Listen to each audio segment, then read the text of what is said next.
when we want something from someone,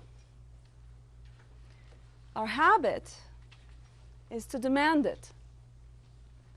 We might frame it as a request. We might say, please, would you pick up your clothes? But our child is likely to know what we really mean by that. Pick up your clothes, yes. We speak to ourselves that way too.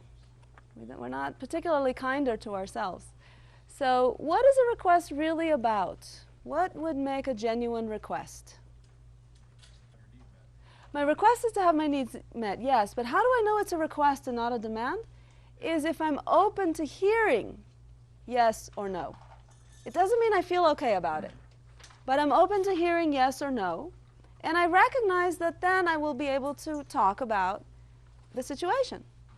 It's when we think that no will be the end of a conversation that we get very alarmed about making genuine requests.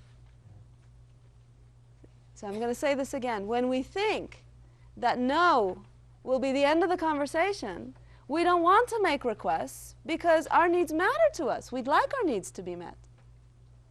So my definition of a request is simply being open to hear what the answer genuinely is, whether it's a yes or a no. In order to do that, I need to change my relationship to no and to recognize it as the beginning of a conversation instead of the end. So when we make a request, we want to talk about what we want that will help meet our needs, or what the other person might want that will help meet their needs. We're looking for an observable, a really specific, doable request, versus what we often ask for, which is our vague wishes. Would you be nicer to your sister? Would you be a good boy for your grandmother? Would you get your room tidy? All of those are very vague. I remember one time asking my child something, I don't remember what it was, and I asked, and he was continuing to do what he was doing, and I asked again, and he kept doing what he was doing, and finally he turned to me and said, would you tell me exactly what you would like? And it was only then that I realized that the request I was making was completely not doable for him. He couldn't possibly understand what I had in my mind. And if we just had this level of clarity, what exactly would I like from you that would help you give me what I want? So this is a very different orientation to requests. Instead of seeing requests as an imposition on someone else, we see requests as an invitation for someone to meet their need for contribution to us. Isn't that sweet? I'm making a request. I'm giving you an opportunity to contribute to my needs. It's kind of vulnerable for me to make the request that way, but what an invitation, because we all have a desire to contribute to one another. So I'm going to give you an opportunity. We can ask ourselves when we're trying to identify a request, what is it exactly that I would like? And then check as we say or write our request, is it really free of demand? And if not, I want to be honest about it. I want to be honest about it. If it's truly a demand, please don't phrase it as a request.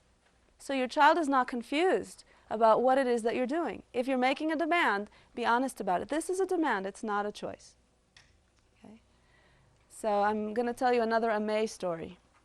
So she asked her mom shortly before dinner, she said, I'd like to play with the shoes now. I want to take them out of the closet, and I'll put them back.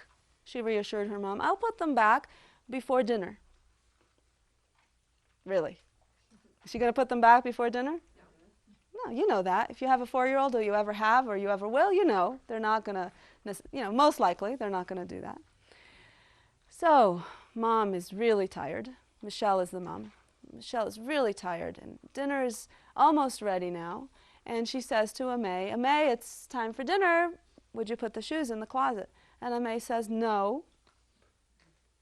So Michelle says, honey, you said you'll put the shoes back in, and I want you to do it now. And Amay says, I don't want to.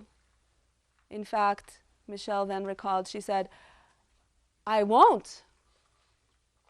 So Michelle has NVC skills, so she tries to use them. So she says to Amay, when you say that you'll put the shoes away and then you don't, I feel irritated.